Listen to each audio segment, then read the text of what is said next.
If I asked you the question, what is man's greatest invention? What would your answer be? There's a lot of options. Would it be fire? Because it gives us warmth, protection, and the ability to cook our meals. Or perhaps you would pick the wheel, because it's the driving force behind the beginnings of trade, commerce, and travel. While both of these are excellent choices, most of the time when we think about the greatest inventions of mankind, we tend to forget one of the most important ones of all: money. But unlike man's other great inventions, money is immaterial. Maybe that's why we don't often think of it in the same breath as some of the other great inventions. Things like fire and the wheel are tangible, but not money. Money is merely an idea, an illusion whose value is non-existent, only determined by the importance we place on it. Or at least money as we know it today. However, the fact that money is an illusion does not in any way undermine its importance. Before we created money, we were forced to trade goods and services directly in what we refer to as the barter system, people exchanging goods and services for other goods and services in return. Because there was no arbitrary value placed on these items, every single trade was determined by what each party was willing to give up for something that they wanted. It was kind of like a game. If I wanted some of your vegetables for dinner, but I only reared cattle, I would have to give you one of my animals in exchange for a bag of vegetables. If I wanted shoes to wear, but I only made tents, I would have had to give you an entire tent in exchange for a pair of shoes. And immediately you can already see one of the major problems with this system of trade. It's the asymmetry. As a tent maker, there's no way I wouldn't feel cheated having to exchange an entire living space for simple footwear. Because there was no standardized medium of exchange, it was very difficult to get two people who needed things from each other to come to an agreement. Having to wait until a double coincidence of once where two people need the exact opposite thing at the same time was also very difficult and inefficient. And that wasn't all. You see, our money is not only a medium of exchange, it's also considered a store of value. And before the invention of money, some people could never store their wealth for no fault of their own.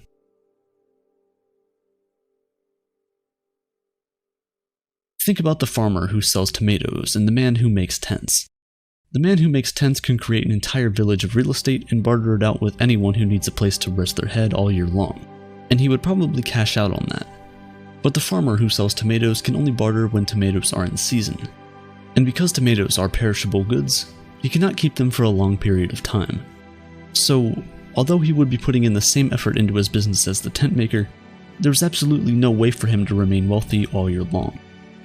There's also the problem of having something that only very few people want. Nowadays, when starting a business, you're often told to find a niche, a small group of people who are very interested in what you have to offer. Before money was a thing, that advice would have you left with nothing worth bartering. The people who had the most were those who owned things that everyone wanted. Things like weapons, animal skin, and salt. But then since everyone knew that everyone wanted these things, they started buying them even if they didn't need them at the time, just so they could trade with them later. And so commodity money became a thing. People would exchange goods and services for the most common items, like salt or weapons, and just use that to trade for what they want from someone else. From salt and weapons to tiny collectibles like shells and beads, humanity had found a better way to trade and transact. Instead of exchanging goods and services for goods and services you may not need at the time, you can exchange your goods and services for arbitrary objects to act as placeholders of value, an IOU, or IOU. After that, you can use these placeholders to get goods and services you actually want from someone else. The idea was brilliant, so brilliant that the entire world slowly moved away from the barter system to the money trading system.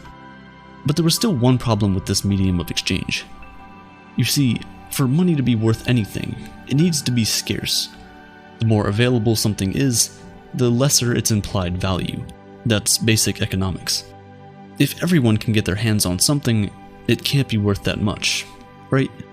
So things like sand or shells that you could easily pick up on any beach weren't really a good measure of value. As a result, around the year 770 BC, the first metal coins were created in China. As a sort of homage, the Chinese made miniature versions of the tools that were once regarded as currency. They made the coins circular so that it was easy to reach into your pocket and take them out without hurting your fingers. Then they cast the coins in bronze. This was it. Money was finally worth something. You couldn't just go to a beach somewhere and pick up bronze. It was scarce. It had value. At this time, money wasn't yet an illusion. The value of a coin was determined by the value of the metal the coin was made out of. If you had a coin that was made from 1 gram of gold, it was worth 1 gram of gold. You could easily measure it and see for yourself that it is, in fact, 1 gram of gold. However, kings and rulers quickly discovered the power of money. They realized that the more of these tiny precious metals you had, the more power you could control. And so in 600 BC, Alyattes, king of Lydia, created the first official money mint. He created the coins using a mix of silver and gold, and stamped an image on the coin to act as denominations. Now people could easily tell the value of the piece of metal they were holding simply by looking at the picture on its face. But the kings of the world wanted more money, and precious metals were too expensive. To produce more money, they started slimming down the coins, then mixing the more expensive metals with cheaper metals. Soon, all the coins in circulation were worth less than what the image on their face said they were worth, and so the illusion of money was born. The value of the coin was no longer determined by the value of the metal. The value of the coin was now simply what the rulers in the bank said it was. So 1 British pound sterling represented 1 pound of sterling silver. However, when international trade became a thing, people realized that metal coins were too heavy to lug around, and so kings around the world started issuing IOU certificates for long-distance trading.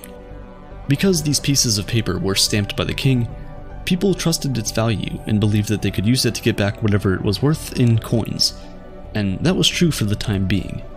As more of these IOU certificates flooded the market, people needed coins less and less, until finally, the paper was worth what we believed it was worth, even if we no longer exchanged it for physical pieces of gold and silver. From ancient kings to modern-day governments and central banks, money has remained an illusion, a mere representation whose value is determined by the importance people place on it. The most valuable banknote in circulation today is the 10,000 Singapore dollars note. Although not being produced anymore, this single piece of paper worth $7,345 at the moment is still regarded as a legal tender, so you can still use it to buy things, valuable things like houses, cars, and even metals like gold. The banknote itself costs less than 20 cents to produce, but the illusion of the fiat currency system means it's as valuable as 120 grams of gold. Fiat is the fancy word we use to describe the modern-day illusion. It's a Latin word that translates to "let it be done." It's a decree by the government that, in the case of money, determines what its value is and enforces it as legal tender. The illusion of money is one that we never really think about, but just like the kings of old, the governments of today understand the power of money and, as always, want more of it. They know that the more of these pieces of paper you have, the more power you have. So what do? Well, they can simply create more pieces of paper out of thin air. Yes, if, for example, the United States government wanted $340 million for, I don't know, maybe another F-22 jet, they can simply print the money to do so. But there's one problem with this: inflation. The thing about money is that primarily, it needs to be a means of exchange to be considered valuable. So the amount of money in circulation needs to reflect the output of the goods and services that are being produced. When more money is printed than there are goods and services, all other things being equal, the prices of these goods and services increase, and the value of the money itself drops. This is why many economists, and even everyday people like you and me, are worried about the current global reserve currency, the United States dollar. 2020 was a terrible year for the entire world. In the wake of the pandemic, most economies had to be shut down. The goods and services available and the general output of the economy was reduced to mere trickles, and the world kind of came to a halt for a while. Because there wasn't as much money flowing around, to keep the economy from going under and basically our world falling apart, the US government started printing money at a rate faster than has ever been printed before in its entire existence. Right now, 40% of the US dollars in existence today were printed in the last 18 months alone. That's outrageous.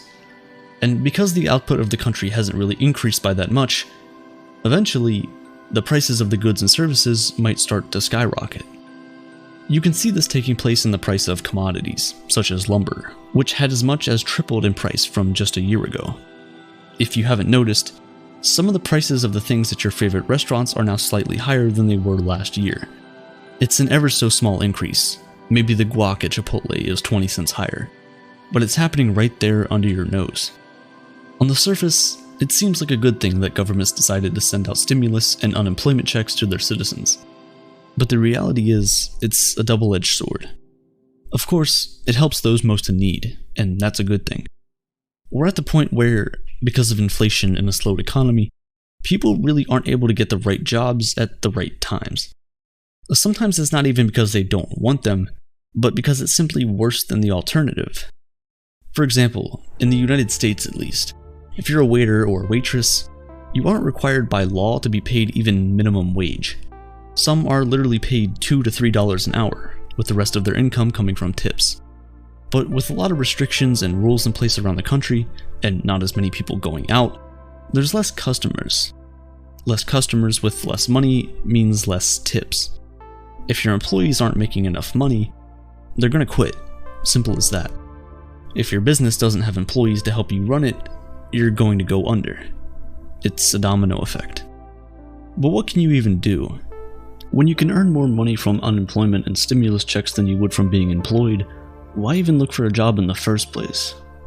You see, the Federal Reserve of the United States is a very sneaky way for the government to essentially create money out of thin air and pump it into the economy without people thinking too much about it. Before 2020, the United States was $29 trillion in debt. It's an unbelievable and inconceivable amount of money to even begin with. This debt is obtained in the form of bonds and treasury notes, which are basically just pieces of paper that say the government will pay you so-and-so amount plus interest. Right now, a 10-year US Treasury bond will return you about 1.23% on your investment at expiry. So if you put in $1,000 today, you'll have made $12.30 by 2031. That sounds terrible already, but to add icing onto the cake, it doesn't even keep up with inflation, which is targeted to stay around 2% a year.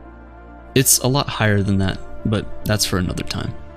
By investing in government notes of your own country, which issues the currency you use every single day, you actually lose buying power over a decade. It is weakened by the day. But regardless, banks, businesses, and individuals around the world buy these bonds and treasury notes, and the government uses all that money it gets back how it sees fit. However, when it's time for the government to pay its debt, all the money they made has already been spent. So they buy back all the treasuries and bonds, but only from the big financial institutions, and then pay them back with new money created out of thin air.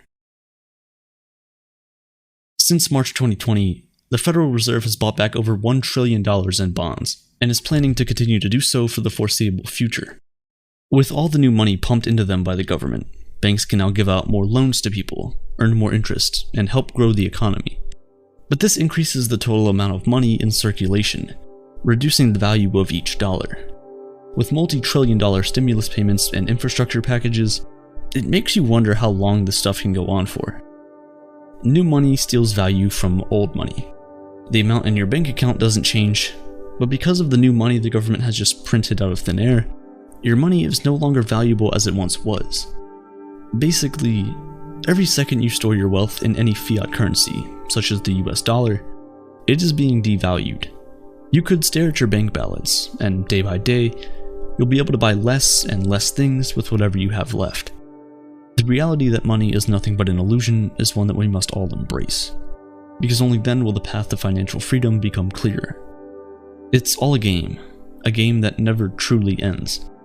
Understanding that money does not have any intrinsic value in itself, but instead only inherits the value we give to it, will prevent you from trying to store up your wealth in currency. Instead, using that money to acquire assets that will appreciate faster than inflation is the only way to win the game. And it's not really winning, it's avoiding total loss. As more and more money is printed each and every day, the value of each dollar in your pocket will continue to decrease. But the dollar value of the assets around the globe will continue to appreciate in value. But it's all a mirage, it's smoke and mirrors. A stock market that is literally in up-only mode may make it seem like it's all okay. But it isn't. It's all denominated in the same currency that is slowly dying each and every day. For example, if you were to denominate the Dow Jones, which is just a performance measurement of 30 large United States companies, in terms of gold instead of USD, you'll see that we're basically at the same place we were in 1997. Smoke and mirrors. But what's the end goal of all of this? With fiat and an unlimited supply of money, will the value of each currency just continue to decrease until the end of time? Will the gap between the rich and poor just continue to grow wider and wider? Or are we finally going to fix a problem as old as man itself, and stop placing our financial success in the hands of those who are destroying it day by day? Only time will tell. But just know, there is a way out.